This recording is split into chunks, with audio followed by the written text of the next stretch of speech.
So the one and only Palantir stock has fallen over 5% today and another 1.7% after hours. So in today's video, we are going to be talking about what's going on with Palantir and answering this main question of should you buy this stock? So I hope you guys all enjoy it. If you guys get anything in value out of this video, hit that like button, subscribe. If you guys are new to the channel, we talk about everything money, stocks, money management, trading, investing. So subscribe, join the team. So let's jump into it.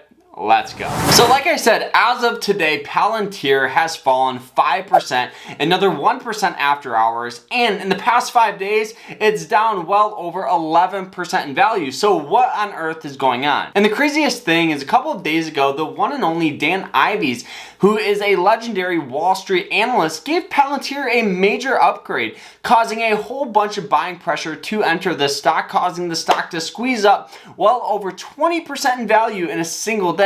Shortly after, we had immediate sell-off and then more sell-off. So what's going on? Well, honestly, it's actually because of something called an earnings report. This is when the company comes out and they give you all the details about the company. They give you the good things, the bad things, they give you the revenue, the cash on hand, all the things that all the investors really care about. So let's break down this earnings report. So the company came out and stated that they brought in about $478 million. Now the craziest thing is Wall Street expected them to bring in $470 million.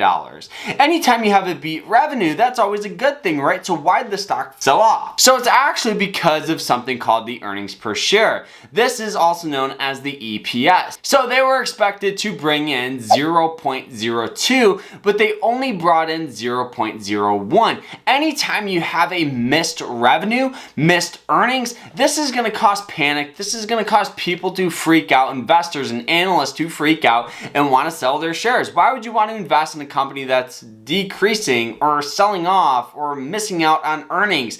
This is going to cause panic, which is going to cause sell-off. Also, the CEO actually came out and said that the AI development is still in its early stages, so expect more growth by the end of this quarter. By the end of quarter 4, they were expected to actually bring in well over $500 million, which is a significant growth from $478 million.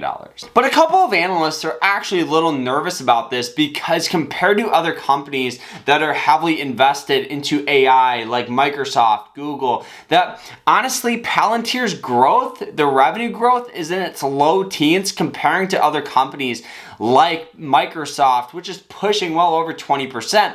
I think that a lot of analysts are nervous about the low teens revenue, which is another reason why we've gotten sell-off. So now that we kind of understand what's going on, now let's talk about should you buy this stock. So for me, honestly, it's very, very simple. Palantir is a growth stock, so it's going to be heavily volatile. It's going to go up and down at rapid rates. But on the flip side, it's heavily invested into software, data, technologies, artificial intelligence. So for me, answering that question, I would rather have shares than not have shares. And a good strategy that definitely I would highly recommend that reduces risk, reduces volatility is going to be dollar cost averaging. Dollar cost averaging is a great way to invest into these growth stocks because you don't have to worry about timing the market. You have to put time in the market, meaning you're investing consistently rather than just putting up a one lump sum investment.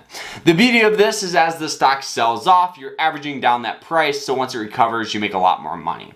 And like I mentioned, Palantir is a growth stock. So for me, keeping it under 3 to 2% of my portfolio is a great way to reduce that risk and volatility even more because I still have shares to make money, but if this thing sells off to 0, I'm only out 2 to 3%, and I always can buy more later. So guys, I hope you guys all enjoyed the video. If you guys did, hit that like button, subscribe, and we'll see you guys in the next one. Take care.